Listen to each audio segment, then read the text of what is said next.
Hello बच्चों, welcome Arjun academy. Arjun academy में आपका स्वागत है। आज के इस वीडियो में क्लास 12th इनऑर्गेनिक केमिस्ट्री के पी ब्लॉक तत्व से 10 ऑब्जेक्टिव क्वेश्चन मैं आप लोगों को बताने वाला हूं। यह ऑब्जेक्टिव क्वेश्चन आपकी बोर्ड एग्जाम के साथ ही नीट और IIT JEE की तैयारी करने वाले बच्चों के लिए भी बहुत ही ज़्यादा इम्पोर्टेंट है और यह ऑब्जेक्टिव क्वेश्चन बहुत ज़्यादा हेल्पफुल है। तो चलिए आज का पहला प्रश्न है, एक्वा रेजिया में सांद्र नाइट्रिक अम्ल तथा हाइड्रोक्लोरिक अम्ल के मिश्रण का अनुपात होता है। ऑप्शन है 1:2, 1:3, 3:1 और 3:2। तो इस प्रश्न का सही आंसर है 1:3, ऑप्शन नंबर 2 इस प्रश्न का करेक्ट ऑप्शन है। अब ये एक्वा रेजिया क्या होता है? इसको अम्लराज भी कहते हैं। एक्वा रेजिया होता है HNO3 नाइट्रिक अम्ल और हाइड्रोक्लोरिक अम्ल, सांद्र नाइट्रिक अम्ल और हाइड्रोक्लोरिक अम्ल, इन दोनों का मिश्रण होता है जिसमें नाइट्रिक अम्ल का एक अणु होता है और हाइड्रोक्लोरिक अम्ल के 3 अणु होते हैं। तो इस मिश्रण में नाइट्रिक अम्ल और हाइड्रोक्लोरिक अम्ल का जो अनुपात होता है वो होता है 1:3। इसलिए इस प्रश्न का सही ऑप्शन है 1:3, ऑप्शन नंबर 2। नेक्स्ट प्रश्न है, ट्राइनाइट्रोटॉलुइन बनाने में प्रयुक्त अम्ल का नाम है। ऑप्शन है सल्फ्यूरिक अम्ल, हाइड्रोक्लोरिक अम्ल, नाइट्रिक अम्ल और एसिटिक अम्ल। अब ये ट्राइनाइट्रोटॉलुइन क्या होता है, पहले हम इसको समझें। ट्राइनाइट्रोटॉलुइन इस प्रकार से होता है जिसमें एक बेंजीन रिंग से मेथिल ग्रुप जुड़ा होता है और इसकी 2, 4, 6 पोजीशन पर 3 नाइट्रो ग्रुप जुड़े होते हैं।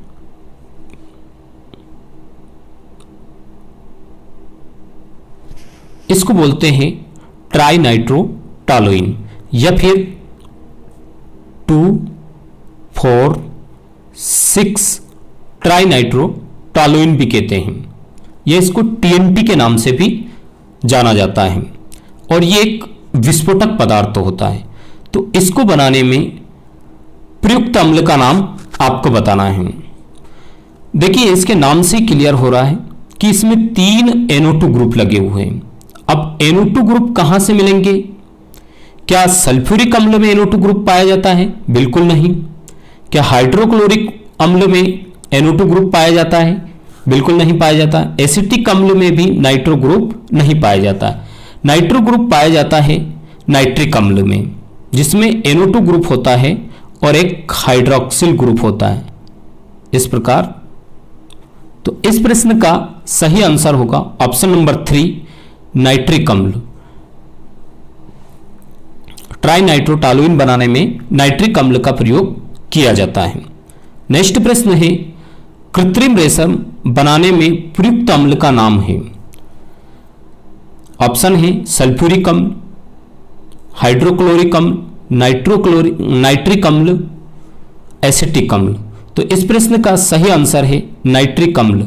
नाइट्रिक अम्ल का प्रयोग कृत्रिम रेशम बनाने में किया जाता है। नेक्स्ट प्रश्न है, फोटोग्राफी में प्रयुक्त सिल्वर नाइट्रेट यानी कि AgNO3 के लिए नाइट्रेट लवण बनाया जाता है। फोटोग्राफी में प्रयोग किया जाने वाला सिल्वर नाइट्रेट है, उस सिल्वर नाइट्रेट से पहले नाइट्रेट लवण बनाया जाता है। तो उसमें किस अम्ल का प्रयोग किया जाता है? क्या सल्फ्यूरिक अम्ल का प्रयोग किया जाता है? क्या हाइड्रोक्लोरिक अम्ल का प्रयोग किया जाता है या फिर नाइट्रिक अम्ल का या फिर एसिटिक अम्ल का? तो इसमें भी नाइट्रो समूह है, नाइट्रेट समूह है NO3, इसलिए NO3 ग्रुप नाइट्रिक अम्ल में पाया जाता है और इस प्रश्न का सही आंसर होगा ऑप्शन 3, नाइट्रिक अम्ल से। फोटोग्राफी में सिल्वर नाइट्रेट के लिए जो नाइट्रेट लवण बनाया जाता है वो नाइट्रिक अम्ल से बनाया जाता है। नेक्स्ट प्रश्न है, बेसिक कैल्शियम नाइट्रेट उर्वरक जिसका सूत्र है CaNO3,2CaO बनाने में प्रयुक्त अम्ल है। ऑप्शन है सल्फ्यूरिक अम्ल, हाइड्रोक्लोरिक अम्ल, नाइट्रिक अम्ल और एसिटिक अम्ल। तो इसका सही आंसर है ऑप्शन नंबर 3 नाइट्रिक अम्ल से।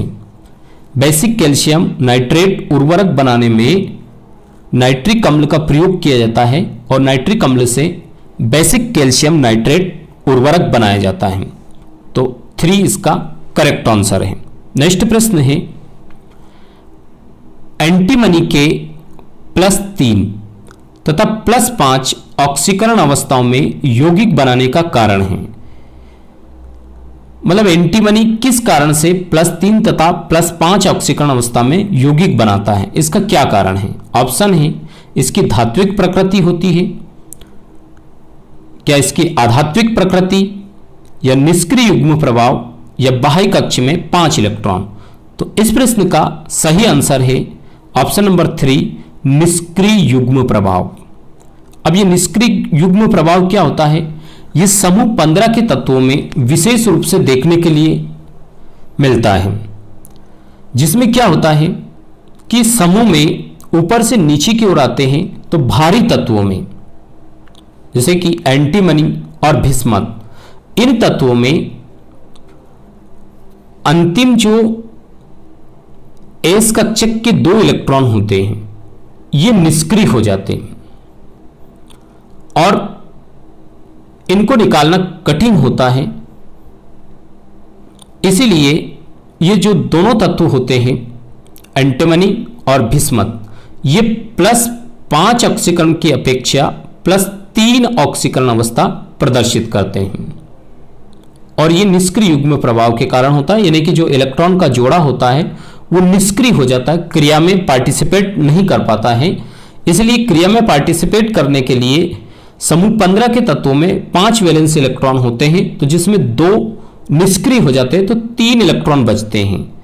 अब ये 3 अनपेयर्ड इलेक्ट्रॉन जो होते हैं यही क्रिया में पार्टिसिपेट करते हैं। नेक्स्ट प्रश्न है, आर्पीमेंट किस धातु का खनिज है? ऑप्शन है नाइट्रोजन, फास्फोरस, आर्सेनिक, बिस्मथ। तो इसका सही आंसर है आर्सेनिक। आर्सेनिक धातु से आर्पीमेंट खनिज बनाया जाता है।